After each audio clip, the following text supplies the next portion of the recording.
ناظرین کرام، السلام علیکم ورحمۃ اللہ وبرکاتہ۔ میں آفتاب رشک مصباحی اولیاء کونسل کے تحت رسالہ مکیہ کی دوسری مجلس لے کر کے حاضر ہوں۔ رسالہ مکیہ تصوف کی نہایت ہی اہم کتاب ہے اور اس کا شمار متون کتب تصوف میں ہوتا ہے، یعنی تصوف کی جو متون ہے ان متون میں اس کتاب کا شمار ہوتا ہے۔ آج کی مجلس میں ہم یہ جاننے کی کوشش کریں گے کہ صاحب رسالہ مکیہ کون ہے۔ یہ بات جان لے کہ رسالہ مکیہ کے لکھنے والے یعنی رسالہ مکیہ کے رائٹر مصنف کا نام حضرت شیخ قطب الدین دمشقی رحمۃ اللہ تعالی علیہ۔ کتب تاریخ میں، کتب تذکرہ میں جب صاحب رسالہ مکیہ علامہ قطب الدین دمشقی رحمۃ اللہ تعالی علیہ کا نام تلاش کیا جاتا ہے تو دو طرح سے ان کے نام کا پتہ چلتا ہے۔ تذکرے کی ایک نہایت اہم کتاب ہے کشف الظنون۔ کشف الظنون میں صاحب رسالہ مکیہ کا نام قطب الدین ابو محمد عبداللہ بن محمد بن ایمن لکھا ہوا ہے۔ اسی طریقے سے ایک دوسری کتاب ہے ایضاح المکنون۔ ایضاح المکنون میں آپ کا نام قطب الدین عبداللہ بن محمد بن ایمن مذکور ہے۔ اسی طریقے سے ایک اور کتاب ہے معجم المؤلفین، اس میں آپ کا نام ابو محمد قطب الدین عبداللہ بن محمد بن ایمن مذکور ہے۔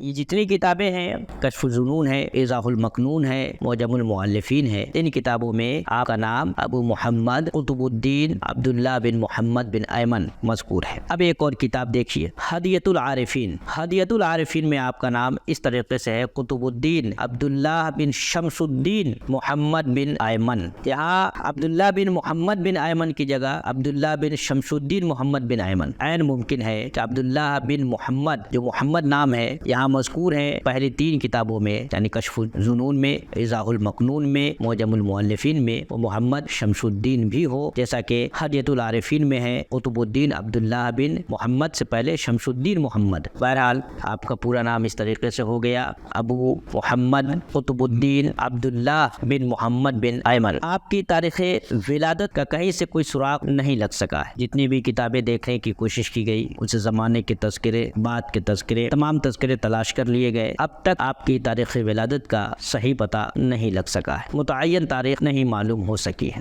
ہاں، تاریخ وفات آپ کا مذکور ہے لیکن اس میں بھی اختلاف ہے۔ آپ کی تاریخ وفات 780 ہجری ہے، یہ محقق ہے۔ اس کے مقابلے میں جو اختلاف ہے وہ یہ ہے کہ معجم المؤلفین اور ہدیۃ العارفین ان دو کتابوں میں آپ کی تاریخ وفات 591 ہجری مذکور ہے۔ ان دو کتابوں میں معجم المؤلفین اور ہدیۃ العارفین میں آپ کی تاریخ وفات 591 ہجری مذکور ہے، لیکن محققین کا کہنا ہے کہ یہ تاریخ چند وجوہ کی بنیاد پر صحیح نہیں ہو سکتی ہے، یعنی یہ آپ کی تاریخ وفات نہیں ہو سکتی ہے۔ معجم المؤلفین اور ہدیۃ العارفین کے جامعین یعنی ان کے رائٹر سے یہاں پہ تسامح ہوا ہے، لغزش ہوئی ہے، خطا ہو گئی ہے اور انہوں نے غلط تاریخ لکھ دی ہے۔ اب 591 ہجری آپ کی تاریخ وفات کیوں نہیں ہو سکتی ہے، اس چیز کو یہاں ہم جاننے کی کوشش کرتے ہیں۔ سب سے پہلی چیز تو یہ یاد رکھے، حضرت شیخ قطب الدین دمشقی رحمۃ اللہ تعالی علیہ جو رسالہ مکیہ کے رائٹر ہیں، یہ کس زمانے کے ہیں اس کا اندازہ آپ اس سے لگائے کہ ایک بڑے عالم گزرے ہیں 8ویں صدی ہجری کے، امام یافعی، اور اسی طریقے سے ایک اور بڑے عالم ہے شیخ عبداللہ مطری۔ یہ دو بڑے عالم ہیں، یہ دونوں ایک اپنے بیٹے اور ایک اپنے بھائی کو یہ وصیت کرتے ہیں اپنے وفات سے پہلے کہ تم دونوں جا کر کے صاحب رسالہ مکیہ شیخ قطب الدین دمشقی رحمۃ اللہ تعالی علیہ کی صحبت میں رہ کر کے تصوف و سلوک کی تعلیم حاصل کرو، ان سے تربیت حاصل کرو۔ تو امام یافعی اور امام عبداللہ یہ دونوں اپنے گھر کے لوگوں کو، اپنے بیٹے، اپنے بھائی کو یہ نصیحت کر رہے ہیں کہ تم شیخ قطب الدین دمشقی رحمۃ اللہ تعالی علیہ کے پاس جا کر کے ان سے تصوف و سلوک اور عرفان کی تعلیم حاصل کرو، تربیت حاصل کرو۔ ظاہر سی بات ہے، آدمی اپنے کسی بھی شخص کو کسی کے پاس اگر بھیجے گا تو ظاہر سی بات ہے تعلیم حاصل کرنے کے لیے، تربیت حاصل کرنے کے لیے، صحبت حاصل کرنے کے لیے زندہ شخص ہی کے پاس بھیجے گا۔ کہتے ہیں کہ امام یافعی کی تاریخ وفات 768 ہجری ہے اور امام عبداللہ کی تاریخ وفات 748 ہجری ہے، یعنی یہ 8ویں صدی ہجری ہے۔ اس 8ویں صدی ہجری میں یہ دونوں اپنے رشتہ دار کو شیخ قطب الدین دمشقی رحمۃ اللہ علیہ کے یہاں تربیت حاصل کرنے کے لیے بھیج رہے ہیں۔ تو ظاہر سی بات ہے اسی زمانے میں شیخ قطب الدین دمشقی رحمۃ اللہ تعالی علیہ کا حیات سے ہونا بھی ضروری ہے۔ جب اس زمانے میں شیخ قطب الدین دمشقی حیات سے ہے، اس کا مطلب یہ ہے کہ جو دو کتابوں کے مؤلفین رائٹرز معجم المؤلفین اور ہدیۃ العارفین کے رائٹرز نے جو بات کہی تھی کہ شیخ قطب الدین دمشقی کی تاریخ وفات 591 ہجری ہے، وہ تاریخ غلط ثابت ہو جاتی ہے۔ یہ ایک وجہ ہوئی۔ دوسری وجہ یہ ہے کہ حضرت شیخ قطب الدین دمشقی رحمۃ اللہ تعالی علیہ کو تلقین ذکر حاصل ہے شیخ برہان الدین سمرقندی سے، یعنی سلسلہ طریقت کو اگر آپ دیکھیں تو شیخ قطب الدین دمشقی رحمۃ اللہ تعالی علیہ تک جو سلسلہ پہنچا ہے وہ سلسلہ حضرت شیخ برہان الدین رحمۃ اللہ تعالی علیہ کے ذریعے پہنچا ہے۔ حضرت شیخ برہان الدین رحمۃ اللہ تعالی علیہ تک جو سلسلہ طریقت پہنچا وہ شیخ عبد الرحمن القرخی کے ذریعے پہنچا ہے، اور ان تک جو پہنچا ہے شیخ احمد قربانی کے ذریعے پہنچا ہے۔ اس طریقے سے یہ سلسلے ذکر اوپر جا کر کے شیخ نجم الدین کبریٰ رحمۃ اللہ تعالی علیہ تک منتہی ہوتا ہے۔ تو شیخ قطب الدین دمشقی رحمۃ اللہ علیہ تک سلسلہ طریقت کن کے ذریعے پہنچا؟ شیخ برہان الدین سمرقندی کے ذریعے۔ شیخ برہان الدین سمرقندی تک کن کے ذریعے پہنچا؟ شیخ عبد الرحمن کرخی کے ذریعے۔ شیخ عبد الرحمن کرخی کی تاریخ ولادت 639 ہجری بتائی جاتی ہے، جو حضرت شیخ قطب الدین دمشقی رحمۃ اللہ علیہ کے دادا پیر ہوتے ہیں۔ تو دادا پیر 639 ہجری میں ان کی تاریخ ولادت بتائی جا رہی ہے، اور اس کے بعد پھر پیر صاحب ہوں گے، اس کے بعد شیخ قطب الدین دمشقی رحمۃ اللہ علیہ ہوں گے۔ تو دادا پیر تو 7ویں صدی ہجری میں ہے، اس کے بعد اپنے پیر ہوں گے، اس کے بعد شیخ قطب الدین دمشقی ہوں گے، اور جو ان لوگوں نے تاریخ وفات بتائی تھی 591 ہجری، یہ کیسے ممکن ہو سکتا ہے؟ لہذا 591 ہجری تاریخ وفات یہ غلط ہے۔ دو طریقے سے اب تک یہ بات ثابت ہوئی۔ مزید سماعت کریں۔ صاحب رسالہ مکیہ حضرت شیخ قطب الدین دمشقی رحمۃ اللہ تعالی علیہ نے رسالہ مکیہ کا ایک نسخہ خود حضرت مخدوم جہانیہ جہاں گشت سید جلال الدین بخاری رحمۃ اللہ تعالی علیہ تک پہنچایا تھا۔ ظاہر سی بات ہے، ایک آدمی خود اپنی کتاب دوسرے شخص تک پہنچا رہا ہے تو زمانہ بھی ایک ہونا چاہیے، حیات سے بھی ہونا چاہیے۔ اس اعتبار سے دیکھیں تو مخدوم جہانیہ جہاں گشت سید جلال الدین بخاری رحمۃ اللہ تعالی علیہ کی تاریخ وفات 785 ہجری ہے۔ تو ظاہر سی بات ہے اس زمانے میں حضرت شیخ قطب الدین دمشقی اپنی کتاب کا ایک نسخہ خود ان تک پہنچا رہے ہیں، تو اس زمانے میں ان کا باحیات رہنا بھی ضروری ہے۔ لہٰذا یہاں سے بھی ثابت ہوتا ہے کہ 591 ہجری حضرت شیخ قطب الدین دمشقی رحمۃ اللہ تعالی علیہ کی تاریخ وفات نہیں ہو سکتی ہے۔ اسی طریقے سے حضرت شیخ قوام الدین عباسی لکھنوی رحمۃ اللہ تعالی علیہ جن کی تاریخ وفات 800 ہجری ہے، ان کی باضابطہ شیخ قطب الدین دمشقی رحمۃ اللہ تعالی علیہ سے ملاقات ہے۔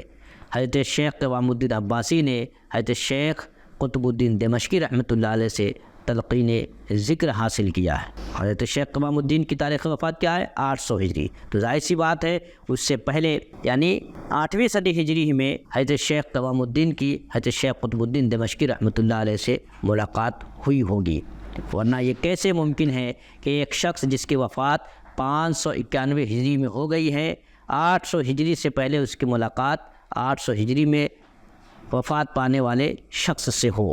یہ تو ممکن ہی نہیں ہے۔ اس لیے یہ ماننا پڑے گا کہ 591 ہجری جو تاریخ وفات بعض لوگوں نے تحریر کر دی ہے وہ تاریخ وفات درست نہیں ہے۔ ایک اور وجہ جو درست وجہ ہے، وہ وجہ کیا ہے کہ در المنظوم ایک کتاب ہے، اس کتاب کی ایک مجلس میں جو مجلس 781 ہجری میں تحریر کی گئی ہے، اس میں مذکور ہے کہ آج سے تقریباً 1 سال پہلے صاحب رسالہ مکیہ حضرت شیخ قطب الدین دمشقی رحمۃ اللہ تعالی علیہ کی وفات ہو گئی ہے۔ اس سے یہ پتہ چلتا ہے کہ حضرت شیخ قطب الدین دمشقی رحمۃ اللہ تعالی علیہ کی تاریخ وفات 780 ہجری ہے، اور یہ اس اعتبار سے بھی درست ہے، بالکل صحیح ہے کہ یہی وہ زمانہ ہے جس زمانے میں حضرت امام یافعی، حضرت عبداللہ مطری، شیخ مخدوم جہانیہ جہاں گشت جلال الدین بخاری، حضرت شیخ قوام الدین عباسی لکھنوی رحمہم اللہ موجود ہیں۔ ان تمام چیزوں سے یہ واضح ہو جاتا ہے کہ صاحب رسالہ مکیہ حضرت شیخ قطب الدین دمشقی رحمۃ اللہ تعالی علیہ کی تاریخ وفات 780 ہجری ہے۔ حضرت شیخ قطب الدین دمشقی رحمۃ اللہ تعالیٰ علیہ کا سلسلہ طریقت کیا ہے؟ حضرت شیخ قطب الدین دمشقی رحمۃ اللہ تعالیٰ علیہ سلسلہ کبرویہ سہروردیہ میں نسبت بیعت رکھتے ہیں۔ وہ کس طریقے سے ہے اور کس طریقے سے ان کا سلسلہ حضرت شیخ ابو نجیب سہروردی رحمۃ اللہ تعالیٰ علیہ تک پہنچتا ہے، اس کو سماعت کریں۔ حضرت شیخ قطب الدین دمشقی رحمۃ اللہ تعالیٰ علیہ تک یہ سلسلہ طریقت حضرت شیخ برہان الدین سمرقندی رحمۃ اللہ تعالیٰ علیہ کے ذریعے آیا۔ حضرت شیخ برہان الدین سمرقندی تک یہ سلسلہ حضرت شیخ عبد الرحمن کے ذریعے پہنچا۔ حضرت شیخ عبد الرحمن تک یہ سلسلہ حضرت شیخ احمد قربانی کے ذریعے پہنچا۔ حضرت شیخ احمد قربانی تک یہ سلسلہ حضرت شیخ رضی الدین علی بن سعید لالا کے ذریعے پہنچا۔ ان تک یہ سلسلہ حضرت شیخ مجد الدین بغدادی رحمۃ اللہ علیہ کے ذریعے پہنچا۔ ان تک یہ سلسلہ حضرت شیخ نجم الدین کبرا رحمۃ اللہ تعالیٰ علیہ کے ذریعے پہنچا۔ ان تک یہ سلسلہ حضرت شیخ عمار بن یاسر کے ذریعے پہنچا۔ ان تک یہ سلسلہ حضرت شیخ ابو نجیب سہروردی رحمۃ اللہ تعالیٰ علیہ تک پہنچا، اور ان تک یہ سلسلہ حضرت شیخ احمد غزالی رحمۃ اللہ علیہ کے ذریعے پہنچا۔ ان تک یہ سلسلہ حضرت شیخ ابو بکر نساج کے ذریعے پہنچا۔ ان تک یہ سلسلہ حضرت شیخ ابو القاسم گرگانی کے ذریعے پہنچا، اور ان تک یہ سلسلہ حضرت شیخ ابو عثمان المغربی کے ذریعے آیا۔ ان تک یہ سلسلہ حضرت شیخ ابو علی کاتب کے ذریعے آیا۔ ان تک یہ سلسلہ حضرت شیخ ابو علی رود باری کے ذریعے آیا، اور ان تک یہ سلسلہ حضرت شیخ امام ابو القاسم جنید بغدادی رحمۃ اللہ تعالیٰ علیہ کے ذریعے پہنچا۔ ان تک یہ سلسلہ حضرت شیخ سری سقطی کے ذریعے آیا۔ ان تک حضرت شیخ معروف کرخی کے ذریعے آیا۔ ان تک یہ سلسلہ حضرت داؤد طائی کے ذریعے آیا۔ ان تک یہ سلسلہ حضرت شیخ حبیب اعجمی کے ذریعے آیا۔ ان تک یہ سلسلہ حضرت امام حسن بصری کے ذریعے آیا۔ ان تک یہ سلسلہ حضرت امام علی کرم اللہ تعالیٰ وجہ الکریم کے ذریعے پہنچا، اور ان تک یہ سلسلہ حضور نبی اکرم سیدنا و مولانا محمد صلی اللہ تعالی علیہ وآلہ وسلم کے ذریعے پہنچا۔ تو حضرت شیخ قطب الدین دمشقی رحمۃ اللہ تعالی علیہ سلسلہ طریقت میں سلسلہ کبرویہ سہروردیہ میں نسبت بیعت رکھتے ہیں۔ سوال یہ ہے کہ رسالہ مکیہ جو تالیف کی گئی، حضرت شیخ قطب الدین رحمۃ اللہ تعالی علیہ نے جو اسے جمع کیا ہے، وہ کس طریقے سے اسے جمع کیا ہے؟ حضرت شیخ قطب الدین دمشقی رحمۃ اللہ تعالی علیہ نے اس رسالے کی تالیف میں، یعنی رسالہ مکیہ کی تالیف میں 3 اہم کتابوں سے خوب استفادہ کیا ہے۔ یعنی ان کتابوں سے اخذ کر کے، ان کے مباحث سے گفتگو چن کر کے جمع کر کے ایک کتاب تیار کی ہے۔ وہ 3 کتاب کون ہیں؟ پہلی کتاب ہے آداب المریدین، حضرت شیخ ابو نجیب سہروردی رحمۃ اللہ تعالی علیہ کی نہایت ہی اہم کتاب آداب المریدین، جسے قواعد تصوف میں ایک اہم مقام حاصل ہے۔ تو پہلی کتاب آداب المریدین، دوسری کتاب حضرت شیخ نجم الدین کبرا رحمۃ اللہ تعالی علیہ کی ہے فوائح الجمال، اور تیسری کتاب حضرت شیخ شہاب الدین سہروردی رحمۃ اللہ تعالی علیہ کی ہے عوارف المعارف۔ یہ 3 اہم کتابیں سامنے رکھ کر کے حضرت شیخ قطب الدین دمشقی رحمۃ اللہ تعالی علیہ نے رسالہ مکیہ کی تالیف کی ہے۔ یہاں یہ بات ذکر کر دینا ضروری سمجھتا ہوں کہ رسالہ مکیہ کی تالیف حضرت شیخ قطب الدین دمشقی رحمۃ اللہ تعالی علیہ نے مکۃ المکرمہ میں کی۔ مکۃ المکرمہ میں یہ کتاب لکھنے کے بعد آپ دمشق لوٹ آئے، اور اس کے بعد دوبارہ اس پہ نظر ثانی کی، جہاں حذف کرنے کی، یعنی کسی چیز کو گھٹانے کی ضرورت محسوس کی، وہاں کچھ چیزیں کم کر دی، جہاں کسی چیز کو بڑھانے کی ضرورت محسوس کی، وہاں کسی چیز کا اضافہ کر دیا۔ حذف و اضافے کے بعد دمشق میں اس کتاب کو مکمل طریقے سے تیار کیا۔ اس کتاب کی اہمیت یہ ہے کہ کتاب تیار ہونے کے بعد جب علماء کو، مشائخ کو اس کتاب کا علم ہوا، تو لوگوں نے ہاتھوں ہاتھ لیا اور اس کتاب کا درس دینا شروع کر دیا۔ چنانچہ اسی زمانے میں مکۃ المکرمہ میں، مدینہ طیبہ میں اس کتاب کے دروس عام ہو گئے۔ حضرت شیخ قطب الدین دمشقی رحمۃ اللہ تعالی علیہ نے اس کتاب کو جو تالیف کی ہے، تو تالیف کرنے یعنی لکھنے کی وجہ، لکھنے کا سبب بیان کیا ہے۔ حضرت شیخ قطب الدین دمشقی رحمۃ اللہ تعالی علیہ بیان فرماتے ہیں کہ ہم نے یہ کتاب مکۃ المکرمہ میں تحریر کی، اس کے بعد ہم دمشق لوٹ آئے، اور اس میں جو بھی کمی زیادتی کرنی تھی وہ ہم نے کی۔ یہ اس لیے تاکہ ایک مرید صادق جب اپنی غفلت سے بیدار ہو اور اسے احساس ہو کہ ہم پراگندہ دل ہے، پراگندہ کردار ہیں، ہمارے کردار اچھے نہیں ہیں، ہمارے قلوب میں قسم قسم کی نفسانی بیماریاں ہیں، جس کے ساتھ ہم اللہ تبارک و تعالیٰ کی بارگاہ بارگاہ میں حاضر نہیں ہو سکتے۔ جب اس غفلت سے بیداری اس کے اندر پیدا ہوگی تو اسے ضرورت محسوس ہوگی کہ کوئی ایسا طریقہ ہونا چاہیے جس طریقے پہ چل کر کے ہم اپنی نفسانی بیماریوں سے باہر ہو سکتے ہیں، ہم اپنے پراگندہ کردار سے، برے اخلاق سے باہر نکل کر کے اللہ تبارک و تعالیٰ کے بارگاہ میں حاضر ہونے کے لائق ہو سکتے ہیں۔ اس وقت اسے ضرورت پڑتی ہے کہ اس کے سامنے کوئی دستور ہو، کوئی قانون ہو، کوئی قاعدہ ہو، کوئی کتاب ہو جس کی روشنی میں وہ اپنے آپ کو سنوار سکے اور اپنے آپ کو اس لائق بنا سکے کہ وہ اللہ تبارک و تعالیٰ کی بارگاہ میں حاضر ہو سکے۔ اسی مقصد کے تحت حضرت قطب الدین دمشقی رحمۃ اللہ تعالیٰ علیہ نے اس کتاب کو ترتیب دیا ہے، اس کتاب کی تالیف کی ہے، اس کتاب کو لکھا ہے تاکہ کوئی مرید صادق جس کے دل میں اللہ تبارک و تعالیٰ کا قرب حاصل کرنے کا جذبہ پیدا ہو، وہ یہ چاہتا ہے کہ ہم اللہ تبارک و تعالیٰ کے مقرب بندوں میں شامل ہو جائیں، ہم اپنے قلب کی صفائی کر لیں، تزکیہ اور تصفیہ سے گزر کر کے نیکوں کے راہ پہ چل پڑے، تو اس کے لیے کتاب دستور العمل کی حیثیت رکھتی ہے، اس کے لیے کتاب ایک گائیڈ لائن کی حیثیت رکھتی ہے، ایک رہنمائی کا کام کرتی ہے تاکہ اس کی روشنی میں وہ اپنی زندگی کو بہتر سے بہتر بنا سکے، اپنے قلب کا تزکیہ کر سکے، اپنے نفس کا تصفیہ کر سکے، اپنے کردار کو اعلیٰ اور ارفع بنا سکے، احسن بنا سکے۔ تو اس کتاب کی ضرورت اسی لیے ہوئی تاکہ کوئی مرید صادق اس کتاب کی روشنی میں سفر سلوک طے کر سکے۔ اس مقصد کے تحت یہ کتاب لکھی گئی ہے۔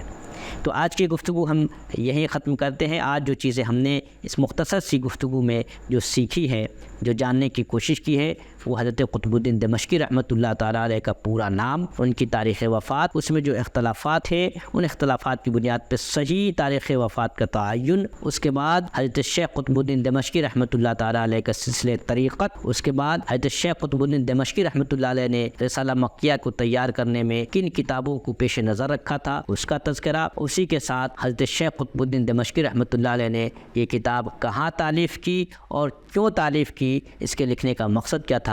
آج ان تمام چیزوں پر گفتگو ہوئی ہے۔ بقیہ گفتگو انشاءاللہ تعالی اس کے جو مشمولات ہیں، اس میں جو چیزیں آئی ہیں، اس پہ اگلی ویڈیو میں ہم گفتگو کریں گے۔ اب ہمیں اجازت دیجیے، ہم آپ سے رخصت چاہتے ہیں۔ آپ کا میزبان آفتاب رشک مصباحی۔ السلام علیکم ورحمۃ اللہ وبرکاتہ۔